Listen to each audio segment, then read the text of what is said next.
So there's our pop culture segment. So we're deep into the episode at this point. So do you think that religious people think that it's sacrilegious to talk about astrology like it's real? Because it is sort of like pagan-ish. Yes, so there are definitely people who think that. And so myself being fairly religious, I don't think it is. I don't either. I don't see. It's not like you're saying anything against God. And like you said, it's scientifically proven the moon affects the tides. Mm-hmm. And also, for me who believes in God and believes that he created the universe, it says in the Bible, God created the heavens and the earth. So the heavens being the sky and the stars. So to me, it's possible that he created the heavens in a way that would affect us. Mm-hmm. Yeah. So I think, and I'm not a Bible scholar. I haven't been to... Have you read the whole Bible? I haven't read the whole Bible, but I've read a lot of it. But also, I read a lot of it at a young age when I probably didn't understand everything that was being said. So I'm not saying that the Bible says anything about it. And I know the Bible does say a lot of things against witchcraft. So some people may consider witchcraft too. And I know psychics in the Bible are considered bad. Right. And I mean, astrology is acknowledged as like a form of, like, the Wicca religion acknowledges astrology as like a practice that they use. So I mean, it kind of makes sense, since if the Bible condemns witchcraft, it would also condemn astrology along with it. Yeah, but I also think, I don't know, people look to the sky for answers. People think Plato and Aristotle all use, I mean, they studied astronomy, but they also studied astrology. That is true. I looked that up. And I'm not looking at this like this is the be-all, end-all of my life, and this is a perfect description, but I think it's fine to look at it with an open mind. And as long as, I mean, for someone like me, I'll always put my religious beliefs before this. So that's just how I look at it. But it's also not like the information that you pull out of astrology isn't like super heavy. No. If you use it on a daily basis, like a lot of, like, me and Lauren are kind of opposite in the fact that, like, she's pretty religious, and I also think that crystals can heal you. So you're getting two different sides of the coin with this one. So I think it's a good way for us to look at it. Yeah, so you're getting two different sides of the coin with this, and I think that I have done a few new moon like rituals and stuff like that, and it's not hurting anybody, and if I think it works, like, who cares? I was like trying to explain astrology and all of that to my dad in a way that like kind of made sense, and it's like there are these huge things out in space moving around, and you really don't think their movements affect us. Like, obviously it's been proven that their movements affect the weather. So why wouldn't they affect us as we're part of this earth, you know what I mean? Yeah, and I think there's like a line for religion between, so where it becomes pagan is if you are worshiping something or putting it in a higher priority over God. Yeah. So I think it's okay to look at these things and just take it with a grain of salt, but like for a Christian, the minute you start to believe in your birth chart more than you believe in the Bible is where it would become sacrilegious. Yeah. So, and just as an outside perspective. Yeah, so that's what a Christian would probably, not all Christians. I mean, I know that, like, I've never heard anyone say, like, don't read your horoscope because it's satanic or it's sacred. Really? Yes. Oh my God. I have. You also weren't allowed to read Harry Potter when you were a kid, so. True. Yep, it's witchcraft, so, and I read Harry Potter. You and Maggie told me that, and it blew my mind. That's so funny. Blew my mind. Well, and also, like, just reading our birth charts just now, it doesn't tell you how to live your life. Right. It doesn't give you any direction. It's fun, if anything. Right. It's fun. It's like a personality quiz. Yeah. So, I think it's fine, but... Yeah, again... Super in-depth personality quiz and creepily accurate. Yes. But so I don't know. I've never heard anyone really say anything super negative about it, but I think that's because most of those people that feel really strongly about stuff like that are kind of been pushed down by the fact that all this stuff is becoming mainstream media. Yeah, but there are definitely people in church that will say even reading your horoscope is a sin. That's so funny. Yeah. And if you are that way, that's fine. Like, yeah. then you probably won't be listening to this podcast if you're that way. So you probably would have turned it off like an hour ago. So I don't want to listen to this Satan bullshit. Also, some websites, I don't think the one we use does this, but some websites you can do, they're called like cross birth charts or something. Essentially where you put in your information and someone else's information, and it shows you how you interact with that person. Yeah, that's really interesting. Yeah, so I think I did it with my brother or something. And it was very, very accurate, which like, it obviously doesn't know that he's my brother. Right. But it was so accurate. It was weird. I've done it with Colin before. Yeah. My fiance, for people who don't know. And it was super accurate. It was weird. And I showed him and he's like, that's a reach. That's a stretch. Yeah. But which is what most people, I feel like a lot of people think that about horoscopes and birth charts. They're like, it's just a good guess. Yeah. And it's not 100% accurate, but a lot of it, I thought it was pretty accurate. What I don't understand, and I would be interested to read about, is how your daily or whatever monthly horoscopes work. So is it like where your sign is at the time? Yeah, I don't know how horoscope writers come up with that, but I think a lot of the ones that are in newspapers are kind of bullshit. Definitely. And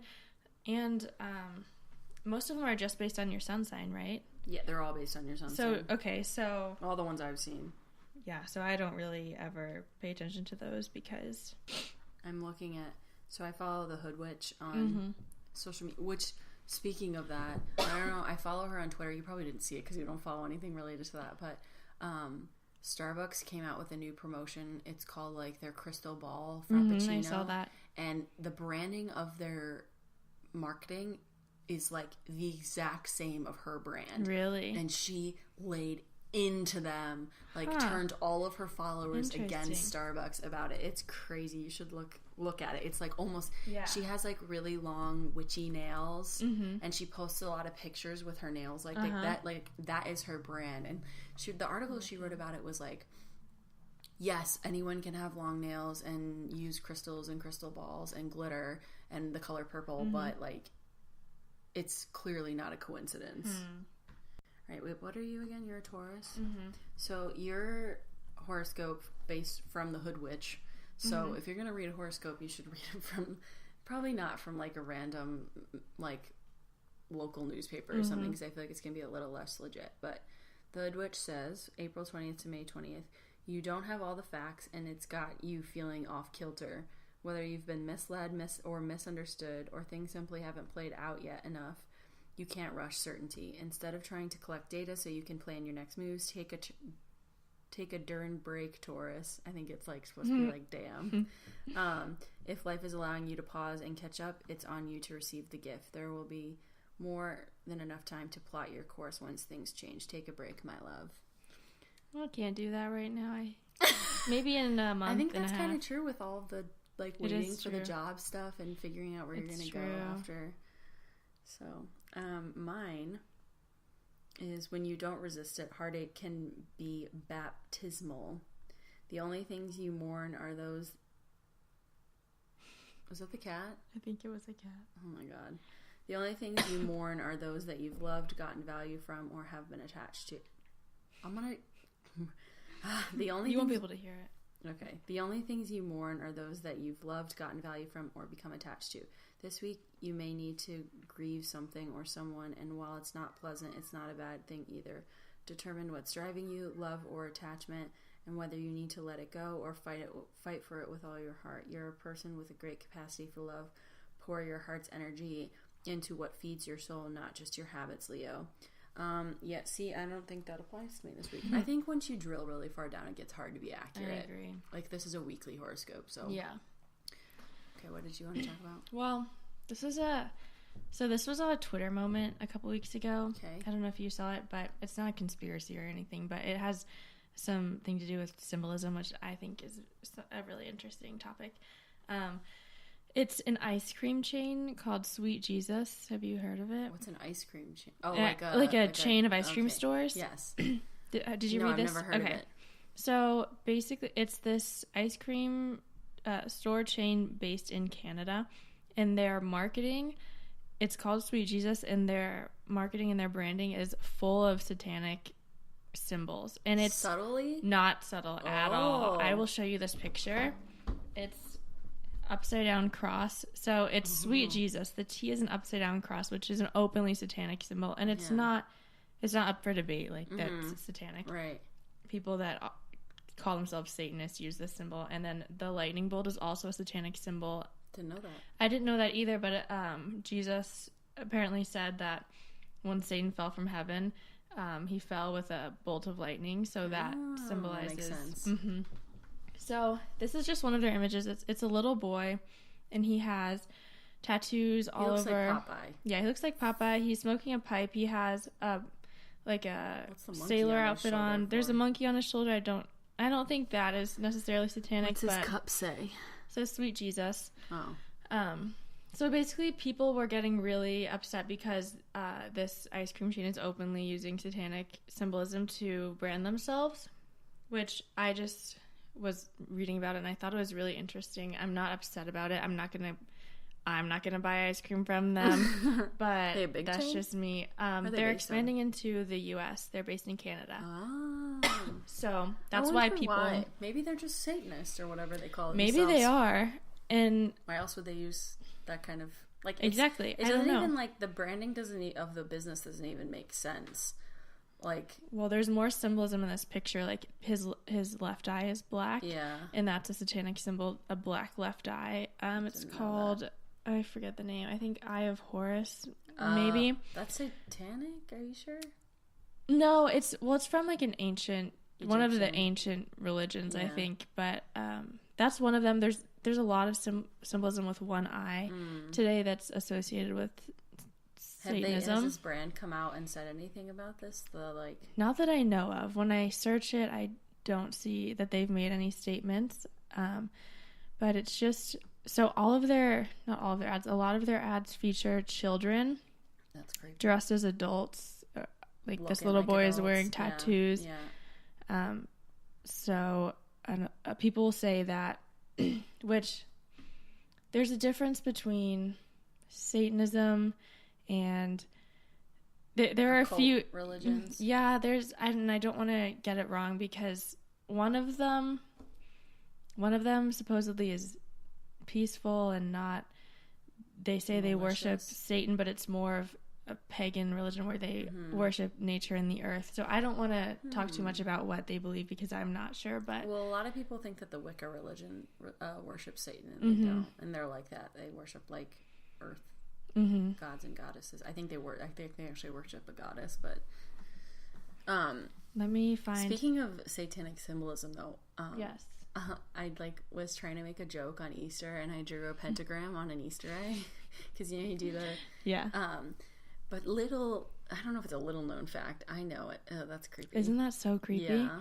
So this has. Sorry, go ahead, and then I'll talk about this. No, I was just gonna say that it's the upside down pentagram that's satanic. Actually, the right side up pentagram is the opposite. So it's interesting. Like it's supposed to be like good and holy, but it's gotten twisted in the course of history. Interesting. I really like studying symbolism, and I think it's super interesting. But so this ad we're looking at is another ad for Sweet Jesus, and if you Google it, you'll probably see this one. It's a little girl. She's blonde, and she's dressed kind of like a pageant girl. She has big hair, and she's wearing bunny ears, and she's holding ice cream. And the thing that makes her look the most creepy is that she has what looks like red lipstick smeared around her mouth, so it kind of looks like blood. She looks like a vampire because she is missing her 2 front teeth. Do you know who JonBenet Ramsey is? I don't. You don't know? Okay, so JonBenet Ramsey is a really popular true crime case. She was a little girl who was in pageants. She was murdered back in the 90s, and the murder of JonBenet Ramsey still has not been solved. So it's a really, people say it looks just like her, and they say it's modeled after her, which if it's true, that's really creepy and really disrespectful. So theory, this is the front for a cult. That's my theory. I mean, I don't know. Maybe murderous cult. Maybe it's just an ice cream chain, and they give some of their money to and they're the Church of Satan. Make horrible branding. Horrible